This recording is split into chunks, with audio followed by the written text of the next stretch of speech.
Selamat malam saudara-saudara sekalian yang sudah bergabung dengan kami di Jemaat Fisdak untuk ibadah malam kita pada hari Rabu tanggal 7 April tahun 2021. Kita memuji dan membesarkan nama Tuhan bukan saja oleh hari yang cukup boleh dikatakan banyak kegiatan yang Tuhan sudah sertai kita pada sepanjang hari ini. Misalnya Saudari Eti Sumanti sudah mendapatkan vaksinasinya, dan pada hari ini juga beberapa nama sudah kami kirim untuk Jemaat Fisdak untuk dapat divaksinasi pada beberapa hari yang depan ini. Mudah-mudahan ya kita dapat segera, kalau sudah dapat ada vaksinasi seluruh anggota jemaat, mudah-mudahan conference sudah akan memberikan kesempatan kepada jemaat Fisdak untuk kembali masuk ke dalam gereja. Ya, tidak harus biasa ya. Baik saudara, tapi pada saat ini kita tentunya bersyukur, dan tetap yang paling bersyukur tentunya kita dapat berbakti bersama pada malam hari ini waktu Amerika, pagi hari waktu Indonesia. Untuk memulaikan acara kita, saya ingin mengundang Ketua Angli Lalaki untuk dapat membuka acara kita ini di dalam doa. Silakan Ketua Lalaki. Mari kita satu dalam doa. Bapa kami yang ada dalam kerajaan surga, kami berterima kasih Tuhan di kesempatan yang indah ini. Kami umat-umat Tuhan datang berkumpul untuk mempelajari akan firman Tuhan di malam waktu Amerika, di pagi hari waktu Indonesia, dan di tengah malam waktu Eropa di Jerman. Tapi kami percaya dengan disatukannya kami melalui doa-doa dan permohonan kami, serta firman Tuhan yang kami belajari bersama, menjadikan kekuatan bagi kami masing-masing untuk menantikan akan kedatangan Tuhan yang kedua kali. Tapi sebelumnya Tuhan, ampuni kami dari salah dan dosa yang kami perbuat, mungkin secara disengaja maupun tidak disengaja, yang melawan kehendak Tuhan dan menyakiti hati Tuhan, agar supaya kami layak untuk dapat menerima akan berkat Tuhan yang akan disampaikan melalui firman Tuhan oleh Pendeta Stephen Ratu. Berkati kami masing-masing, agar supaya kami dapat mengerti maksud dan kehendak dari Tuhan melalui firman Tuhan. Terima kasih Bapa, ampuni kami dari kesalahan dosa kami di dalam nama Yesus, Tuhan dan Juru Selamat kami. Amin. Amin. Amin. Amin. Terima kasih banyak Ketua Lalaki. Baik saudara sekalian, kita akan langsung saja masuk ke pelajaran sekolah sahabat kita pada saat ini, yang seperti biasa saya akan bagikan ya pada hari ini, hari Rabu tanggal 7 April, kita akan membahas tentang perjanjian dengan Musa. Perjanjian dengan Musa. Nah, sepertinya hanya satu nama, tapi nanti kita akan lihat bahwa ini sesungguhnya perjanjian yang juga dikenal dengan istilah perjanjian di Sinai, di Gunung Sinai atau Sinaitic Covenant. Kenapa? Karena ini bukan hanya dengan Musa, tetapi secara khusus ini kepada seluruh bangsa Israel. Kalau kita lihat perjanjian-perjanjian kita lihat selama ini, misalnya kita lihat kepada Adam dan Hawa, itu dua oknum ya, lalu kepada Nuh, lalu kemudian kepada Abraham. Tetapi pada saat kita memasuki perjanjian kepada Musa, Musa adalah perwakilan atau wakil dari seluruh umat Tuhan. Jadi sekarang Tuhan sedang membuat perjanjian dengan seluruh umatnya. Seluruh umatnya, orang yang telah diangkat ya masuk ke dalam satu perjanjian dengan Tuhan. Jadi perjanjian dengan Musa itu dengan nama lainnya adalah Sinaitic Covenant atau perjanjian Sinai, yang juga menuntun kita untuk dapat memahami itu adalah perjanjian dengan seluruh bangsa Israel, ya, bangsa Israel. Dan ini adalah boleh dikatakan satu perjanjian yang paling diagung-agungkan oleh orang atau umat Yahudi hingga saat ini. Itulah yang memberikan satu sense of identity, identitas kepada jati diri bangsa Yahudi. Itulah sebabnya mereka hebat, ya. Karena memang tidak kita bisa elakkan bahwa Allah telah membuat perjanjian dengan apa ya? Dengan umat Israel, dengan bangsa Yahudi. Jadi mereka itu adalah memang betul-betul umat pilihan. Ya, dan boleh dikatakan, ada yang katakan bahwa DNA daripada pilihan tersebut itu masih berlangsung hingga saat ini. Tapi mari kita lihat apa yang terjadi kemudian ya. Mari kita lihat, bacalah Keluaran 5:24. Itu ayat terakhir dari Fatsal 5 sampai dengan Keluaran 6 ayat 7. Kalau bahasa Inggrisnya itu adalah semuanya ini di Keluaran 6 ayat 1 sampai 8. Tapi ada perbedaan sedikit di Alkitab Bahasa Indonesia. Alkitab Bahasa Indonesia itu Keluaran 5 ayat 24 hingga Keluaran 6 ayat 7. Dan kemudian jawablah pertanyaan-pertanyaan ini. Perjanjian apa yang sedang Allah bicarakan di sini? Lihat juga Kejadian 12 ayat 1-3. Tentunya ini berhubungan dengan perjanjian dengan Abraham. Jadi Abraham itu adalah nenek moyang orang Israel, orang Yahudi, nenek moyang bangsa Israel.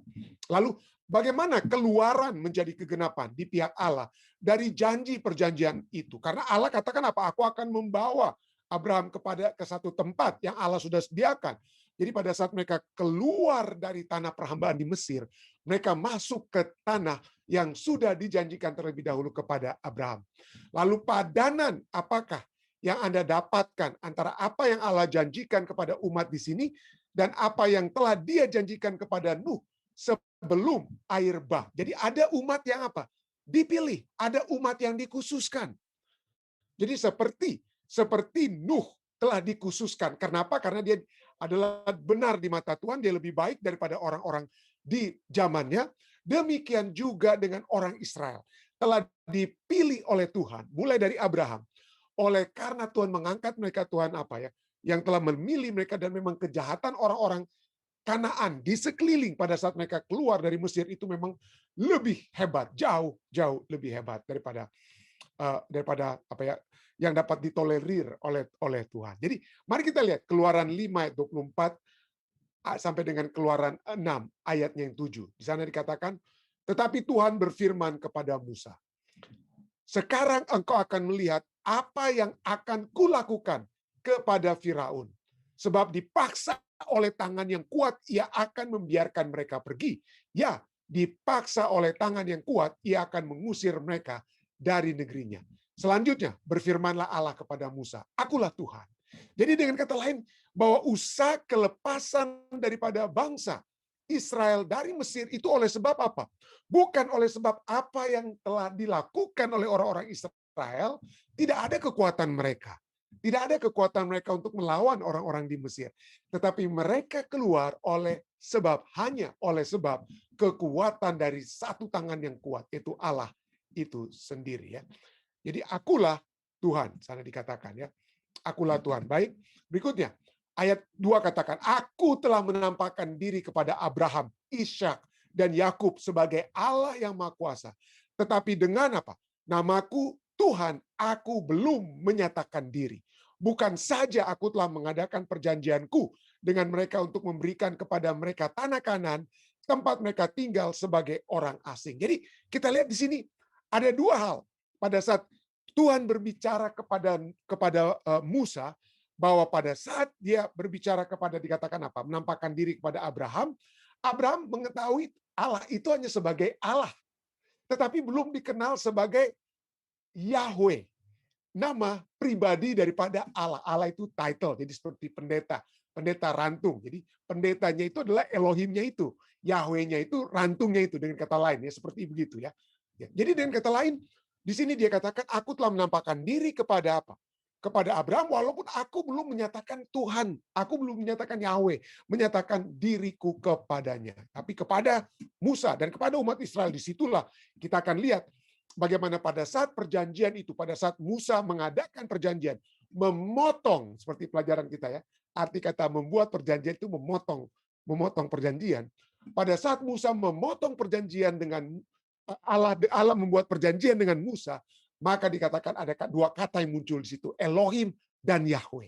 Ya, Elohim dan Yahweh muncul pada saat dibuatnya perjanjian antara Allah dan Musa. Jadi itulah tempatnya.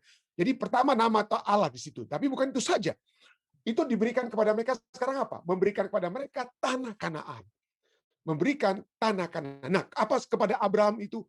Belum. Nah, pada saat Sarah istri Abraham mati, Abraham sempat membeli tanah di Gua Makpela, tapi tanah Kanaan itu belum betul-betul menjadi apa? Milik. Secara simbolis, Abraham beli tempat untuk kuburan bagi istrinya. Tetapi nanti pada saat umat Israel keluar dari Mesir, itulah bukan hanya nama Tuhan mereka miliki, tetapi tanah Kanaan itu akan menjadi milik mereka sepenuhnya. Ya, ayat 4 dikatakan ya, tetapi aku sudah mendengar. Jadi selain dia akan memberikan namanya, memberikan tanah yang tadinya Abraham hanya menumpang, tapi sekarang akan diberikan. Yang ketiga adalah Tuhan memberikan keselamatan. Dia dikatakan apa ayat 4? Aku sudah mendengar juga erang orang Israel yang telah diperbudak oleh orang Mesir. Dan aku ingat kepada perjanjianku. Sebab itu katakanlah kepada orang Israel, akulah Tuhan, akulah Tuhan. Aku akan membebaskan kamu dari kerja paksa orang Mesir, melepaskan kamu dari perbudakan mereka, dan menebus kamu dengan tangan yang teracung dan dengan hukuman-hukuman yang berat. Jadi apa yang dia ditebus, ya bukannya Allah membayar, tapi menghukum orang Mesir. Ya, aku akan mengangkat kamu menjadi umatku, dan aku akan menjadi Allahmu, supaya kamu mengetahui bahwa akulah Tuhan, Allahmu, yang membebaskan kamu dari kerja paksa orang Mesir. Dan aku akan membawa kamu ke negeri yang dengan sumpah telah kujanjikan memberikannya kepada Abraham, Ishak, dan Yakub. Aku akan memberikannya kepadamu untuk menjadi milikmu. Akulah Tuhan. Waduh, hebat sekali jaminan Tuhan. Jadi kita sudah lihat, waktu lalu kita sudah lihat bagaimana jaminan Tuhan itu pada saat perjanjiannya itu diberikan, diulangi kembali kepada Nuh. Maka janji Tuhan itu juga dipenuhi dengan apa? Dengan Tuhan yang akan memberikan keselamatan. Dialah kapten daripada kotak atau peti bahtera tersebut. Lalu kemudian kepada Abraham, apa yang kita sudah pelajari tadi malam, Allah sendiri yang apa boleh dikatakan dalam tanda kutip bahasa manusianya, berani mati, berani dipotong kalau sampai dia tidak memenuhi perjanjian yang dia buat dengan Abraham. Tapi di sini dia memberikan, ya, di sini ada satu hal yang berbeda sedikit. Kenapa?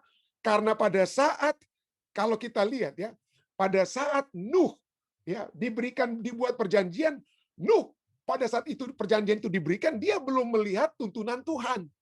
Abraham, pada saat Abraham diberikan perjanjian, dia belum melihat hasil-hasil perjanjian tersebut.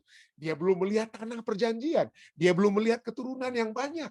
Tetapi khusus kepada umat Israel, ini bedanya. Ya, ini untuk malam hari ini, tambahan kita itu bukan hanya di akhir pelajaran ini ya, tapi di sepanjang pelajaran kita ya, kita akan melihat ada beberapa tambahan yang dapat kita diskusikan bersama ya. Bahwa yang membedakan antara perjanjian dengan Nuh, dia belum melihat. Abraham, dia belum melihat janji-janji tersebut. Tetapi kepada orang-orang Israel, kepada Musa dan orang-orang Israel, perjanjian itu sudah digenapi terlebih dahulu. Walaupun tanahnya itu belum, tanah Kanan itu belum, tetapi keselamatan keluar dari Mesir itu sudah mereka alami. Ya, peristiwa keluarnya mereka itu, mereka sudah pertama kali dibawa di bawah kepak sayap Allah. Allah sudah menunjukkan kebesarannya kepada mereka. Jadi setelah peristiwa keluaran, pelajaran sahabat kita katakan, setelah peristiwa keluaran, bangsa Israel menerima perjanjian di Sinai yang diberikan dalam konteks penebusan dari perbudakan. Jadi perjanjian itu, ya, apa yang akan terjadi itu sudah terjadi sebelumnya. Mereka sudah bebas, lepas daripada perbudakan di Keluaran 22. Dan berisi syarat-syarat korban untuk pendamaian dan pengampunan dosa. Jadi bagaimana kemudian perjanjian itu diberikan dan bagaimana yang kemudian diberikan lebih lanjut itu adalah lebih konkret daripada apa yang diperoleh oleh Abraham atau Nuh sebelumnya. Lebih konkret. Ada apa? Ada begitu banyak hal-hal yang Tuhan tambahkan agar supaya keselamatan yang mereka sudah alami akan tetap dipertahankan. Agar perjanjian yang Tuhan sudah tunjukkan, perjanjian itu pada saat mereka keluar dari perhambaan di Mesir, akan terus-menerus dapat dipertahankan. Bukan hanya oleh Allah, tapi perjanjian itu juga dapat dipenuhi atau penurutan yang akan datang dari orang-orang Israel. Jadi itu berisi syarat korban untuk pendamaian dan pengampunan dosa. Karena itu pelajaran sahabat kita katakan, sama seperti semua perjanjian, itu adalah perjanjian anugerah. Kasih karunia Allah yang diberikan kepada umatnya. Perjanjian ini dalam banyak cara menyatakan kembali penekanan utama dalam perjanjian yang Allah buat dengan Abraham. Apa itu? Pertama, ada hubungan spesial antara Allah dengan umatnya. Jadi dengan kata lain, betul, Allah mencintai seluruh umat manusia. Allah mencintai seluruh umat manusia. Tetapi Allah telah memilih, Allah di dalam kasih karunia-Nya memilih satu umatnya di antara begitu banyak umat manusia di zaman itu. Dia telah memilih satu. Jadi sejak zaman dari sejak zaman Abraham, Allah Abraham dipilih daripada orang-orang di Ur dan Kasdim. Begitu juga orang-orang Israel. Mereka dipilih daripada orang-orang atau bangsa-bangsa lainnya. Demikianlah juga di sepanjang masa. Di sepanjang masa akan ada selalu umat-umat yang Tuhan sudah sisihkan. Tuhan sudah pisahkan. Tuhan sudah pilih agar mereka dapat menjadi terang. Membawa terang surga kepada seluruh umat manusia. Kenapa? Karena umat sisa ini harus menjadi contoh. Mereka lah menjadi contoh di mana firman Allah tersebut betul-betul dihidupkan dalam kehidupan mereka. Sehingga tidak heran, di kisah atau kitab terakhir dari firman Tuhan, dari Alkitab, kitab Wahyu, Wahyu 12, Wahyu 14 secara konsisten berbicara tentang apa? Tentang umat yang sisa tersebut. Yang dikatakan apa? Yang menuruti apa? Menuruti perintah-perintah Allah, menuruti kehendak Allah, menuruti firman Allah, dan memiliki kesaksian tentang Yesus. Yang menyaksikan memiliki kehidupan Yesus yang terlihat di dalam kehidupan mereka. Jadi itulah sebabnya Allah ingin memiliki satu hubungan spesial dengan umatnya. Ya, kita bisa lihat. Yang kedua, bahwa mereka akan menjadi bangsa yang besar. Ya, mereka akan menjadi bangsa yang besar. Umatnya itu akan menjadi bangsa yang besar. Dari kecil akan menjadi besar. Lalu dari mereka dikatakan apa? Penurutan itu dituntut. Tidak heran Wahyu pasal 14 berbicara tentang apa? Wahyu 14 ayat 12. Yaitu umat sisa yang dikatakan apa? Yang bertekun oleh sebab mereka menuruti firman Tuhan, menuruti hukum-hukum Allah, dan memiliki kesaksian Yesus Kristus. Jadi ada penurutan yang dituntut, ya, penurutan yang dituntut. Nah, perhatikanlah urutannya di sini. Yang pertama itu bukan hukumnya yang diutamakan, tidak. Yang pertama apa? Tuhan menyelamatkan orang Israel. Itu yang pertama. Lalu kemudian yang kedua, setelah diselamatkan, setelah mendapatkan kasih karunia, barulah Tuhan memberikan kepada mereka hukum untuk dituruti. Ya. Ini urutan yang sama dengan Injil. Tuhan katakan apa? Terima dia. Ya, karena begitu besar sehingga barang siapa yang percaya tidak akan binasa melainkan beroleh kehidupan yang kekal. Kita menerima kasih karunia Tuhan, kita terima dan kita diselamatkan. Dan setelah kita diselamatkan, baru kita apa? Menurut. Ya, karena kalau kita mengasihi Tuhan, maka kita akan menuruti firman Tuhan atau menuruti hukum-hukum ataupun kehendaknya yang terdapat dalam kehidupan kita. Jadi ini adalah urutan yang sama dengan Injil. Pertama-tama Kristus menyelamatkan kita dari dosa. Lalu kemudian kita menghidupkan hukumnya di dalam diri kita. Jadi bukan kita menurut hukum untuk diselamatkan. Tetapi kita menurut hukum karena kita telah diselamatkan. Bukan untuk diselamatkan. Tetapi karena kita telah diselamatkan. Bacalah Keluaran 6 ayat 6. Keluaran 6 ayat 6 katakan apa? Aku akan mengangkat kamu menjadi apa? Umatku dan aku akan menjadi Allahmu. Supaya kamu mengetahui bahwa akulah Tuhan Allahmu yang membebaskan kamu dari kerja paksa orang Mesir. Ya, Tuhan selalu ingin menjadikan umat manusia, sebagian umat manusia, pertama-tama ya untuk menjadi umatnya yang akan membawa umat lain itu kepada Allah. Pelajaran sekolah sahabat kita kemudian katakan di bagian penutup. Satu hal apakah yang pertama datang? Saat Tuhan berkata kepada mereka akan menjadi umatnya dan dia akan menjadi Allah mereka. Yaitu apa yang pertama kali datang pada Tuhan? Karena Tuhan akan apa? Aku yang mengangkat kamu. Tuhan yang memilih kita. Ya. Dia yang memilih kita. Dialah yang menjadi penggerak utama. Jadi seperti perjanjian-perjanjian kepada Nuh. Aku akan membuat perjanjian dengan engkau. Kepada Abraham, Tuhan katakan apa? Aku akan membuat perjanjian dengan engkau. Tuhan yang mengambil inisiatif. Tuhan selalu menjadi penggerak pertama dan utama. Mereka akan menjadi sesuatu di hadapan Allah, dan Allah akan menjadi sesuatu kepada mereka. Bukan hanya Allah mau berhubungan dengan mereka dalam cara yang khusus. Allah mau mereka juga berhubungan dengan Dia dalam cara yang khusus. Kalau Tuhan sampai apa ya? Sampai pada saat Dia membuat perjanjian dengan Abraham, sampai berani mati dengan kata lain, mempertahankan hubungannya dengan kita. Bagaimana dengan kita, saudara? Ya. Apakah kita berani mati untuk memiliki satu hubungan dengan Allah? Apakah kita mau berhubungan dengan Dia juga dengan cara yang khusus juga? Pelajaran sahabat kita tanyakan, apakah Allah mengusahakan cara yang sama dengan kita sekarang ini?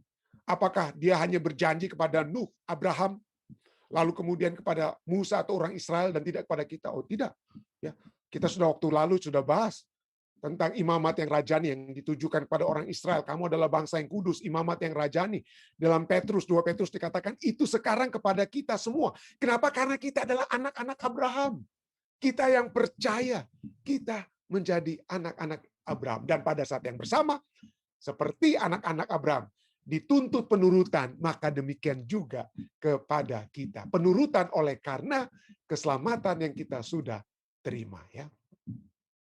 Apakah bagian pertama dalam Keluaran 6 ayat 7 menggambarkan hubunganmu dengan Tuhan? Ya, atau Anda hanyalah seseorang yang sekedar nama saja tertulis dalam buku jemaat? Wah, berat sekali ya. Jadi ini satu pertanyaan yang menemplak saudara dan saya. Apakah saya menjadi umat Tuhan yang khusus? Yang Allah telah mati kepada Musa, kepada Abraham. Allah hanya apa ya? Berjalan untuk memenuhi janjinya, dia hanya berjalan di tengah potongan daging. Tetapi kita saat ini, potongan daging itu sudah nyata. Yesus yang dipalang di kayu salib, saudara. Ya, itu bukan lagi satu bayangan seperti yang dilihat oleh Abraham. Itu adalah satu fakta sejarah. Yesus yang mati di kayu salib. Yang telah mati agar supaya perjanjian Allah dengan kita itu pasti terlaksana. Pertanyaannya, apakah kita masih mau merasa bahwa kita juga harus berani mati seperti Yesus yang telah mati, bukan hanya berani mati ya, telah mati bagi kita. Jika jawabanmu pada bagian pertama pertanyaan ini ialah ya, berikanlah alasan-alasan mengapa ya. Mengapakah kita ya? Bagaimanakah kita memiliki satu hubungan yang apa? Yang khusus, cara-cara khusus apa? Jadi kita bisa melihat di sini ya, bahwa dalam sejarah perjanjian Allah dengan umat-umatnya, mulai dari Nuh, pada saat kata pertama berit muncul kepada Abraham, selalu kita lihat Allah yang selalu memastikan. Tapi sayangnya, pada saat kita melihat perjalanan kehidupan orang-orang Yahudi, kita sering lihat bahwa Allah memastikan, tetapi manusia tidak mengindahkan, atau manusia melupakan. Kita harus menyadari bahwa perjanjian adalah satu hubungan di mana Allah membuat janji, promises, kepada manusia. Allah yang buat janji-janji, promises kepada manusia. Dan Allah pastikan janji-janji tersebut. Tetapi pada saat yang bersamaan, janji Allah itu hanya apa ya? Tidak akan menjadi hal yang dapat kita nikmati kalau kita tidak memberikan tanggapan atau responses kita kepada Allah. Jadi perjanjian adalah satu hubungan di mana Allah membuat janji kepada manusia dan membutuhkan tanggapan responses dari manusia. Dan besok kita akan membahas tentang perjanjian baru. Kenapa sampai Yeremia 31 ayat 31 berbicara tentang perjanjian yang baru?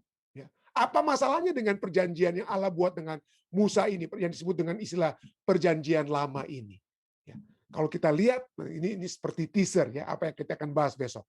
Yang dengan Musa, pada saat perjanjian itu diberikan, orang-orang katakan, Tuhan kami akan melakukannya. Mereka berbicara dengan mulut mereka.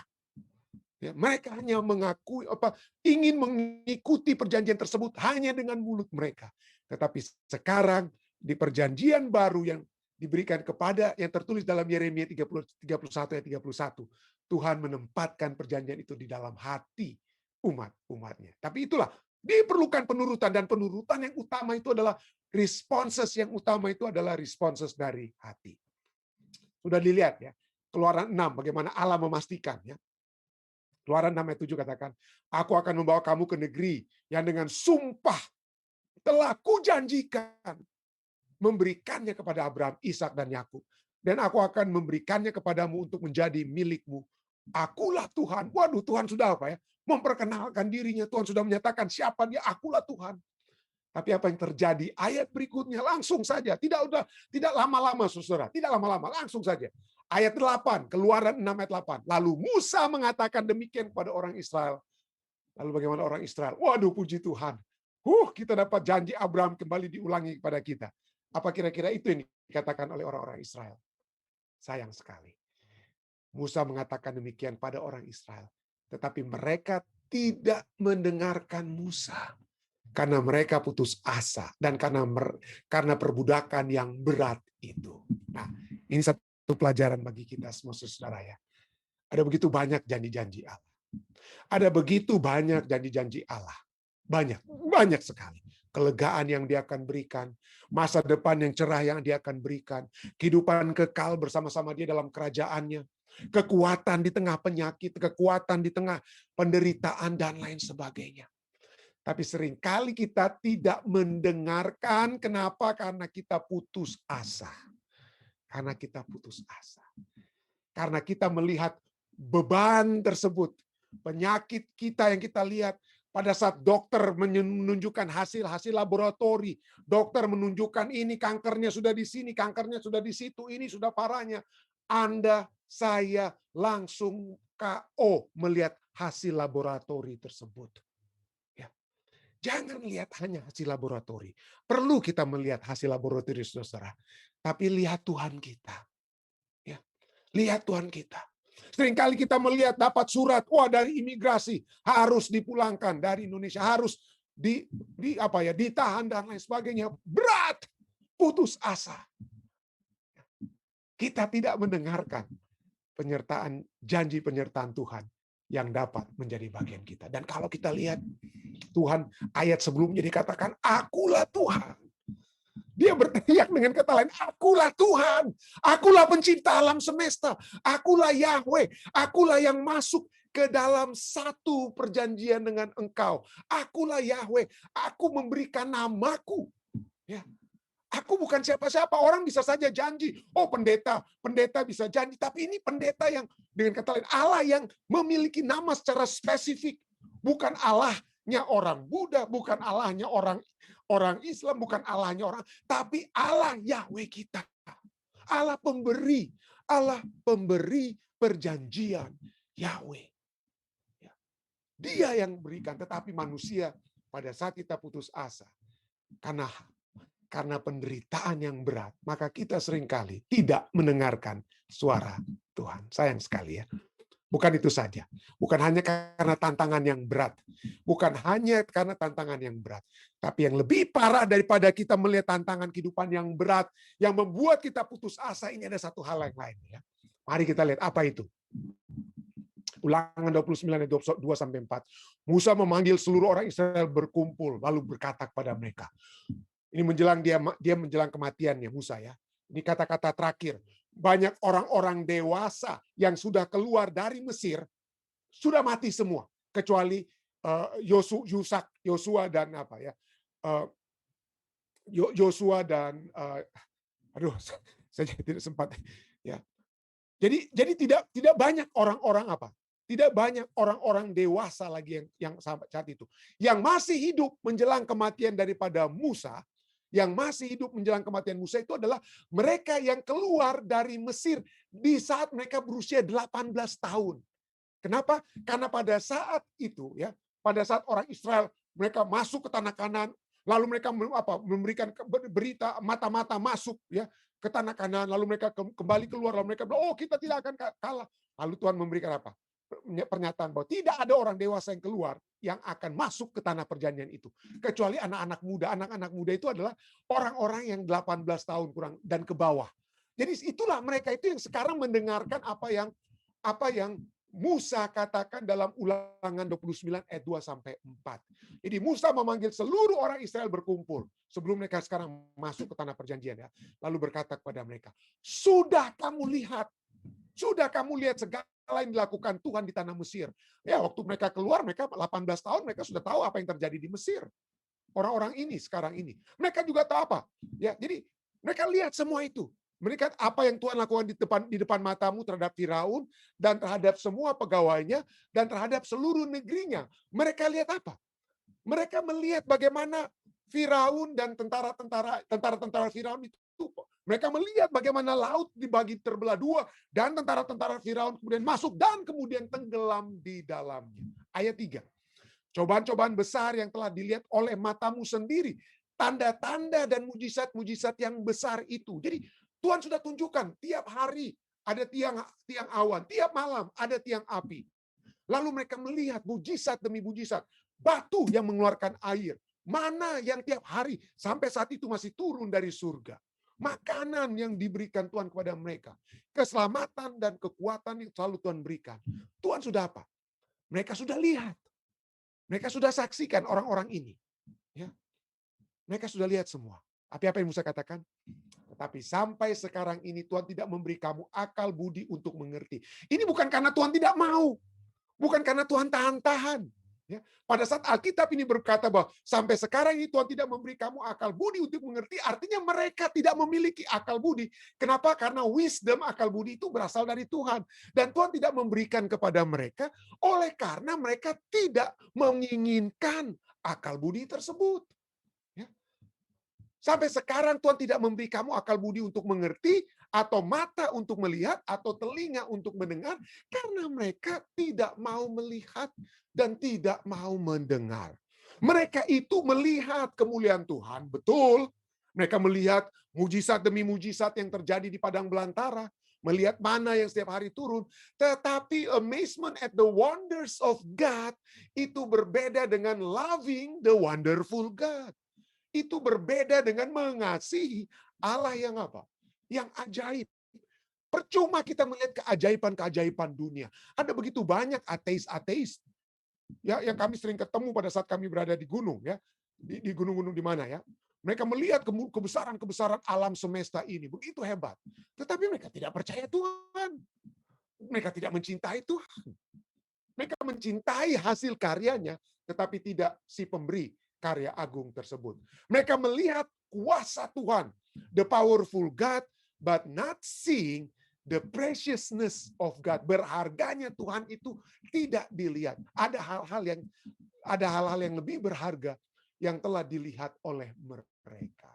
Dan inilah masalah yang kita sering juga alami. Kita melihat, kita sudah menjadi umat Tuhan yang percaya, tapi masih tetap saja ada hal-hal yang lain yang lebih kita hargai dalam kehidupan kita. Ya, keuntungan-keuntungan duniawi. Ya, keuntungan-keuntungan duniawi, hal-hal duniawi yang kita pikir akan membawa kita kepada satu kehidupan yang penuh damai dan sukses dan lain sebagainya, tapi tidak.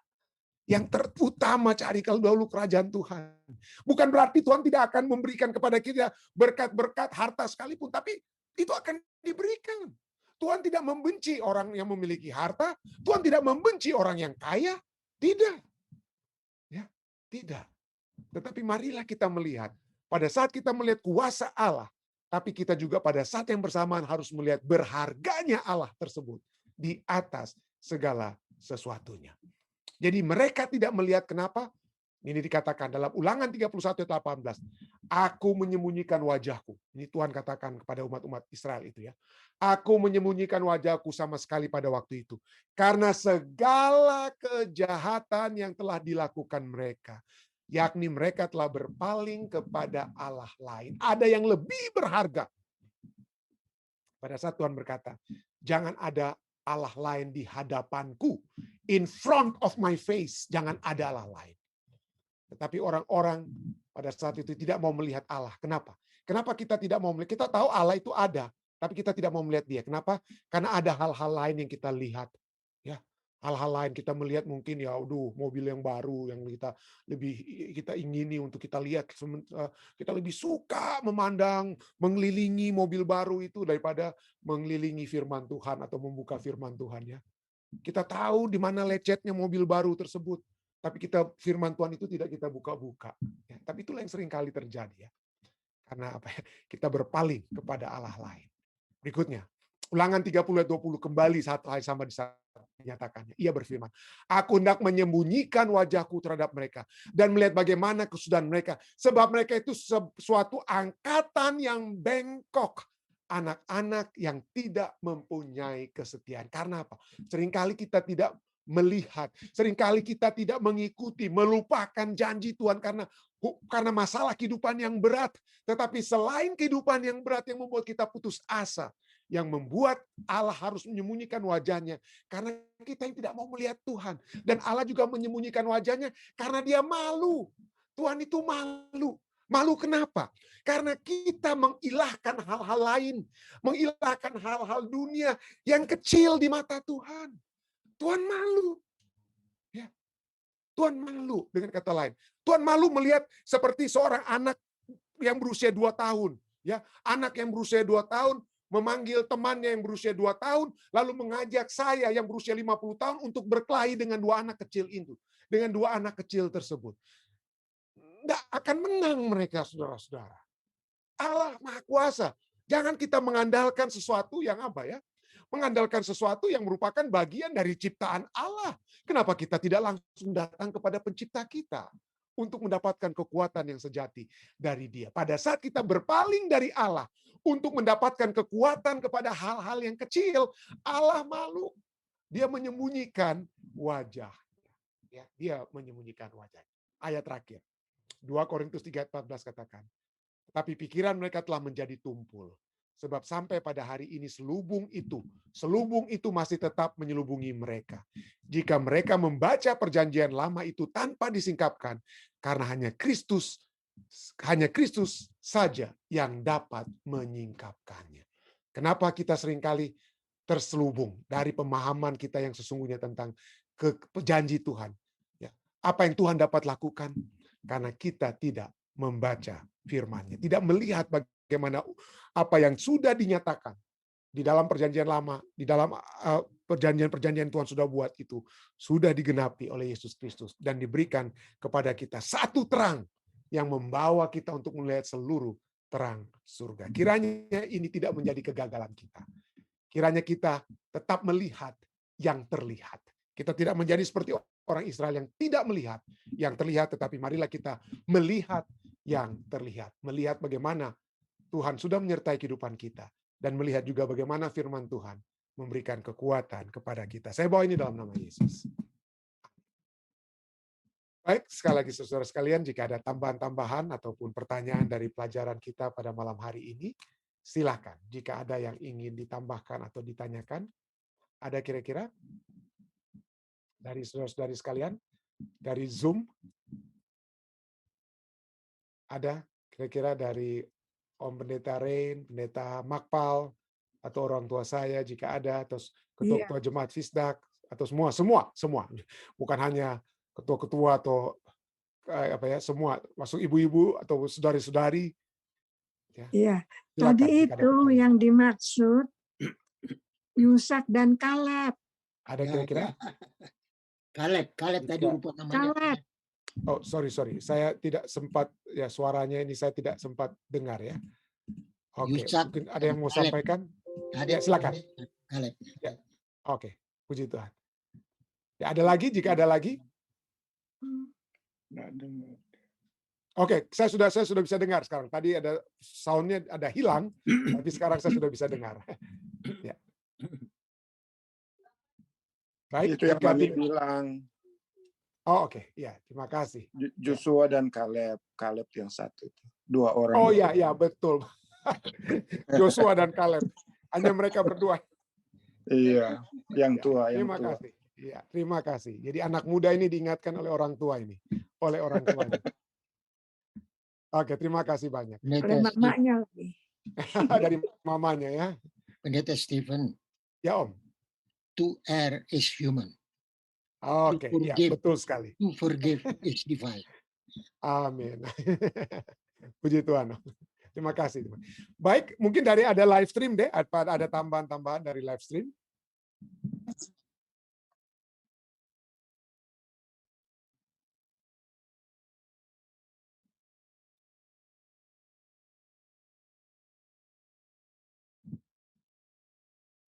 Saya hanya bisa melihat setiap kali ada kekecewaan atau apa ya, atau beban yang saya hadapi, maka firman Tuhan itu saja.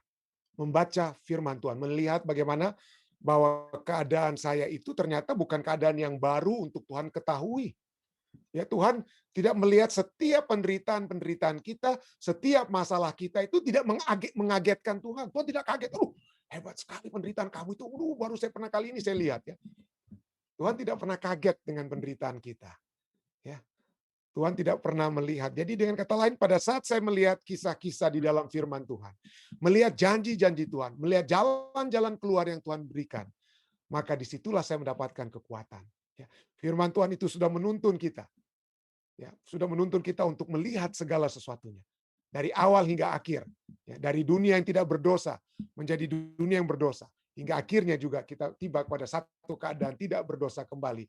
Maka semuanya itu dapat menjadi satu kekuatan kepada saya. Artinya begini, kalau kita main badminton, kita main sepak bola, ya, kalau kita tahu bahwa di akhir 90 menit ataupun di sesudah tambahan waktu sekalipun, kita pasti menang, maka Anda akan main dengan bebas. Anda tidak akan main sepak bola atau Anda tidak main dengan badminton itu dengan beban mental. Kenapa? Karena kita tahu kita pasti menang. Tetapi kenapa kita main badminton, kita main sepak bola tidak tidak enjoy dalam permainan kita oleh sebab beban harus menang. Aduh, bagaimana kalau kalah nanti? Bagaimana orang akan bilang kalau kelihatan kita kalah dan lain sebagainya. Ketahuilah, Tuhan sudah menjanjikan kita semua untuk menjadi pemenang. Ya. Dan pada saat kita membaca firman Tuhan, kita hanya bisa melihat kisah kemenangan demi kemenangan. Ya. Dan disitulah ya, kita semua akan mendapatkan kekuatan di tengah keputusasaan, di tengah beban yang berat yang kita alami. Ini terima kasih banyak Ibu Pendeta Makpal ya sudah memberikan pertanyaannya. Ada lagi saudara lainnya? Jika tidak ada, Pendeta Ferry ada tambahan kira-kira? Tidak. Jika tidak ada, Ya, Sir. Ya. Untuk generasi yang tidak masuk ke tanah Kanaan, ya, dan generasi yang nantinya akan masuk ke tanah Kanaan, kira-kira Pak Pendeta bisa memberikan gambaran sedikit dua buah pikiran dari dua generasi ini ya, baik yang tidak masuk maupun yang masuk, tetapi juga mereka pada akhirnya juga ya kepala batu begitu. Jadi kepala batunya yang generasi muda ini seharusnya lebih lombok ya. Kenapa? Karena pada saat mereka keluar, artinya mereka itu masih masih muda dengan kata lain. Mereka masih berusia di bawah 18 tahun. Ya, karena Tuhan katakan semua yang di atas 20 tahun itu harus mati di padang gurun selama 40 tahun. Jadi mereka inilah yang keluar di bawah 20 waktu itu, dengan kata lain pada saat itu mereka keluar dari Mesir itu 18 tahun. Jadi dengan kata lain seharusnya mereka itu lebih gampang untuk diajar. Lebih gampang untuk diajar. Tetapi mungkin itulah kita bisa lihat di sini bahwa dalam pertumbuhan seseorang itu rupanya bukan hanya dari segi nature ya. Bukan hanya segi nurture, bukan hanya segi pendidikan, tetapi juga dari segi nature-nya mereka. Ya. Jadi nature-nya mereka, walaupun mereka itu dengan kata lain, orang tua mereka itu selama 400-an tahun berada dalam perhambaan di Mesir. Jadi mereka itu adalah mungkin generasi keempat atau kelima. Jadi selama generasi keempat dan kelima ini, maka generasi sebelumnya itu berada dalam perhambaan dengan mentalitas seperti budak. Mentalitas seperti budak, dan dengan mentalitas budak itu kalau ada kesempatan dalam kesempitan, mereka berbuat yang nakal. Mereka hanya akan menurut kalau ada yang cambuk mereka sebagai budak-budak tersebut. Jadi pada saat mereka memiliki kebebasan sedikit di tanah Mesir, pada saat mereka keluar dari Mesir, mereka menggunakan kesempatan dalam kesempitan tersebut bukan untuk hal-hal yang baik, tetapi juga tetap dalam tetap masih mentalitas budak itu masih terus menjadi bagian mereka. Jadi walaupun mereka masih muda, tetapi tetap saja pengaruh-pengaruh keadaan di Mesir itu masih mereka bawa di tanah di padang belantara. Ya, dan juga tentu saja kita ketahui bahwa poinnya lagi dari segi psikologisnya. Anak-anak itu boleh dikatakan mental mereka itu terbentuk itu dikatakan apa? Di antara umur berapa ya? Paling tinggi sampai mereka berusia sekitar, kalau sekarang katakan sampai sekitar antara 7 sampai 12 tahun. Jadi kalau sudah di atas 12 tahun itu sudah boleh dikatakan, istilahnya ada yang katakan hopeless case. Ya. Jadi kalau bisa anak-anak kita itu dididik sebelum mereka mencapai 7 tahun. Kenapa? Karena 7 sampai 12 itulah mereka sudah betul-betul terbentuk ya pemahaman-pemahaman mereka. Jadi kuatkanlah Injil, kuatkanlah firman Tuhan itu kepada anak-anak kita sebelum mereka berusia 7 tahun. Sebelum mereka berusia 7 tahun. Karena pada saat itu, apalagi dari 7 sampai 12 itu sudah pembentuk sudah mulai mengeras. Dan disitulah kita sudah melihat mungkin sudah agak terlambat kalau sesudah itu. Ya, tapi tentunya tidak ada yang mustahil bagi Tuhan. Ya. Ini yang dapat saya tambahkan pada Pendeta Ferry. Makasih. Baik, Om Ren, silakan Om Ren. Saya sangat setuju Pendeta. Juga dari Pendeta Ferry tadi, memang kelihatannya dosa dari bapak-bapaknya itu turun ke anak-anak. Ya. Tapi pada waktu Musa dia sudah siapkan pimpinan, Yosua. Selama Musa, ya artinya kita tidak dengar banyak mengenai orang-orang muda ini. Semua orang tua mati pada melantara. Tapi Yosua, dia bagus, tapi dia tidak siapkan pimpinan masa depan. Bayangkan di dalam hakim-hakim waktu habis Yosua mati, orang-orang mulai sembah berhala karena tidak ada pimpinan yang disiapkan, ya, siapkan.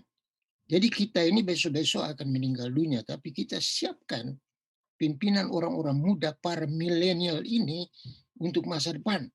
Dan mereka ini sangat aktif dengan adanya kemajuan sekarang ini, ya. Kadang-kadang kita terlambat ikut, ketinggalan kita.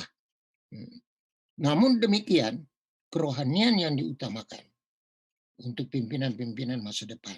Terima kasih. Terima kasih banyak Om Ren. Ya, terima kasih. Baik Saudara, ada lagi, jika tidak ada lagi, kita akan tentunya masuk ke bagian yang kedua.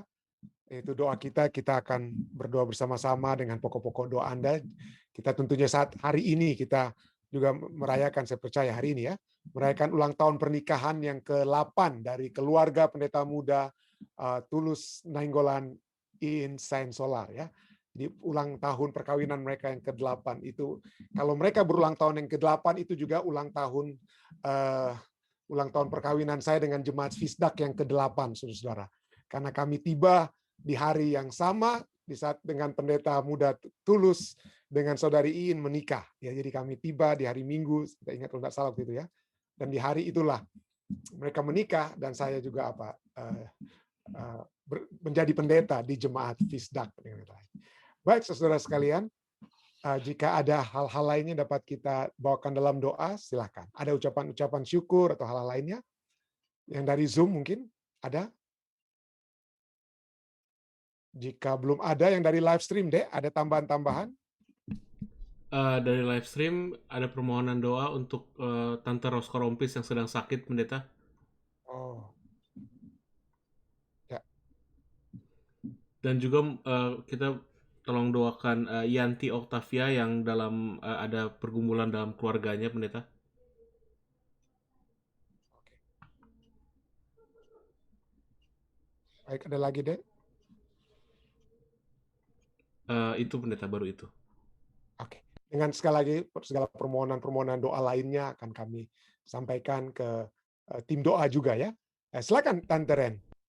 Ada itu Nita Asa itu untuk ucapan syukur itu, Dedek enggak lihat? Ucapan syukur dari Ibu keluarga Asa. Boleh dibacakan? Ucapan syukur untuk kerjaan saya di Otikon bisa selesai. Oh iya, Ibu Nita, betul. Ya, sudah lulus. Itu saya lihat. Terima kasih, kita bersyukur ya. Selamat dari Nita ya. Dari Nita Asa yang sudah mulaikan pekerjaannya di Otikon. Baik, tentunya kita doakan juga permohonan doa yang lainnya yang sudah sering masuk. Ucapan syukur juga tentunya dari Eti Sumanti yang sudah divaksin. dan rencana vaksin. Saya tidak tahu apakah ada di antara kita yang sudah saya sudah kirim nama Anda, nomor telepon dari anggota-anggota Jemaat Fisdak yang mendaftar untuk divaksin. Mudah-mudahan sudah ada yang dihubungi untuk diberikan konfirmasi vaksin yang akan dimulai mulai hari Jumat ini ya, kepada kita di Jemaat Fisdak. Baik, jika tidak ada lagi, mari kita bersatu di dalam doa.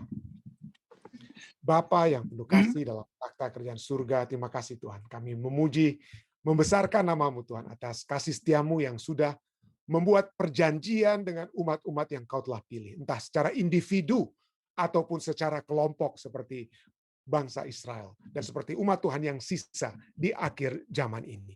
Biarlah ini menjadi satu kekuatan kepada kami Tuhan, bahwa kami adalah satu umat-umat yang Tuhan sudah sisihkan untuk membawakan kabar tersebut, untuk dapat dibagikan kepada sesama kami, dan untuk menghidupkan kehidupan Kristus di dalam kehidupan kami, sehingga jiwa-jiwa akan banyak mengetahui tentang Engkau.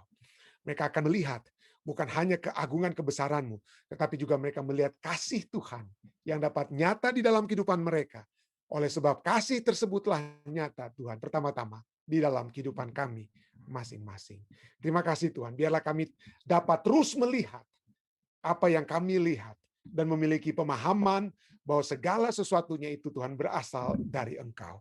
Dan bahwa di dalam menghadapi tantangan-tantangan kehidupan kami tidak akan berbeban berat atau berputus asa. Kami dapat bawakan itu ke dalam tangan kasih-Mu Tuhan, untuk dapat Engkau berikan kepada kami kekuatan yang datangnya dari surga.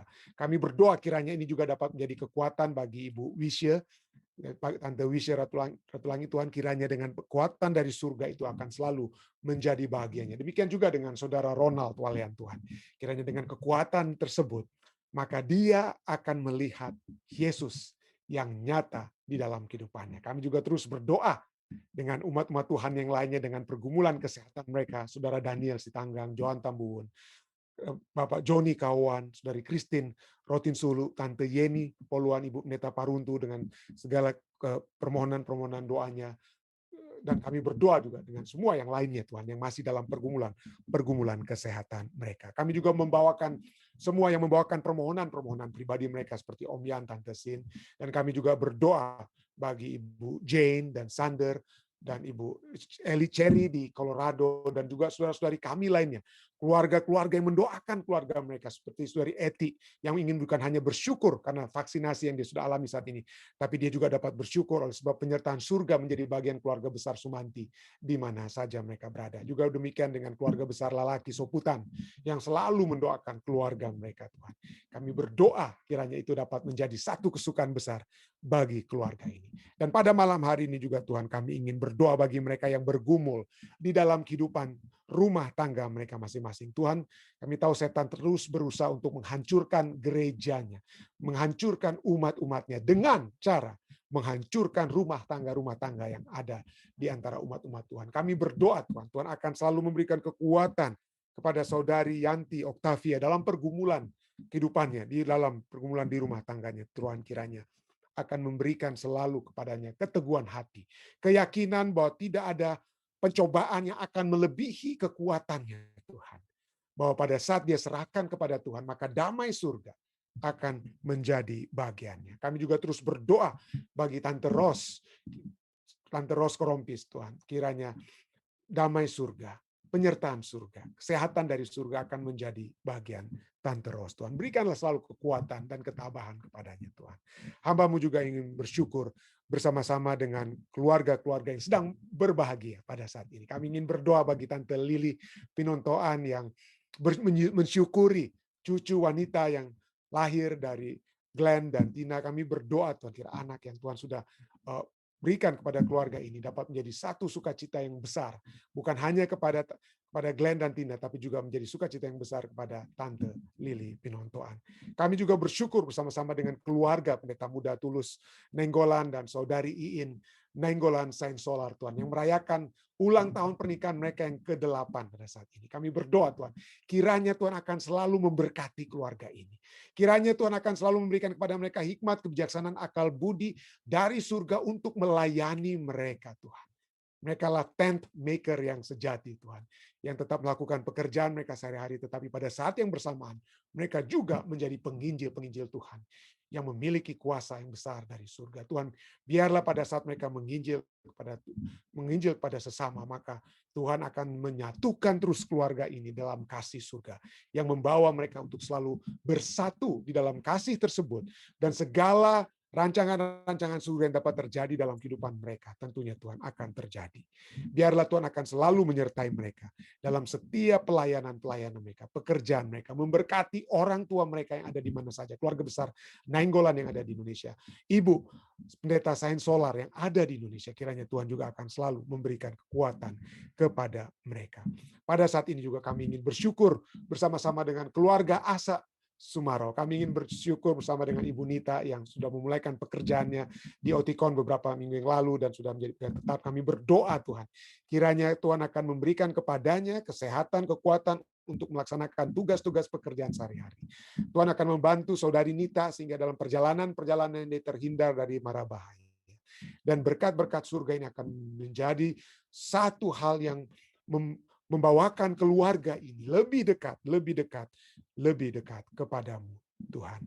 Kami juga pada malam hari ini berdoa bagi umat-umat Tuhan yang ada di Jemaat Fisda. Kami ingin berdoa pada saat ini Tuhan bagi keluarga Sanger Oki Mamahit. Kami berdoa bagi Om Jemi, Tante Reni, dan Kristi dalam kehidupan mereka sehari-hari. Lindungilah mereka Tuhan dari mara bahaya, penyakit, atau hal-hal yang tidak diinginkan. Dan pada saat ini juga kami secara khusus ingin berdoa kiranya Tuhan membantu mereka dalam pengurusan rumah mereka yang ada di Indonesia. Kiranya rancangan Tuhan akan menjadi bagian ini, keluarga ini, dan Tuhan yang melihat bagaimana keluarga ini ingin mendekatkan diri dengan Tuhan. Dan kami percaya hal-hal lainnya tentunya dapat Tuhan tambahkan kepada keluarga ini. Tapi pertama-tama Tuhan, biarlah Tuhan akan selalu memberikan kekuatan kerohanian kepada keluarga Sanger Oki Mamahit ini Tuhan. Kami juga berdoa bagi Tante Alce Rempen Pelialu Tuhan. Kami berdoa kiranya Tuhan akan menjaga dia dalam segala sesuatu yang dia lakukan pada saat ini. Semua rancangan-rancangan surga kiranya berlaku dalam kehidupannya. Dan biarlah semua perencanaan-perencanaan yang Tante Al buat, itu adalah perencanaan yang sesuai dengan kehendak Tuhan. Dan pada saat yang bersama juga Tuhan akan memberikan kekuatan, bukan hanya kesehatan badani, tetapi juga kekuatan rohani kepada Tante Al, kepada Om Max, kepada anak-anak dan cucu-cucu yang ada di Indonesia. Dan oleh sebab itu Tante Al akan selalu bersukacita dan kuat di dalam Engkau Tuhan. Tuhan, ada begitu banyak lagi permohonan-permohonan kami, tapi kami percaya Engkau sudah mendengarkan dan Engkau sudah menjawab.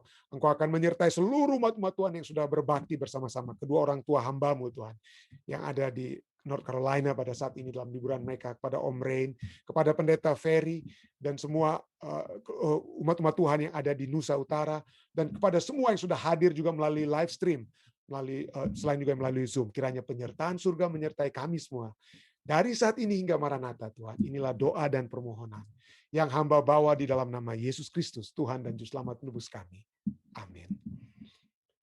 Sekali lagi terima kasih banyak saudara sekalian yang sudah bersama-sama dengan kami di Jemaat Fisdak. Sampai bertemu kembali besok di waktu yang sama. Stay safe, stay healthy dengan menjaga protokol kesehatan, melakukan protokol kesehatan. Sampai bertemu kembali. Tuhan memberkati kita semua.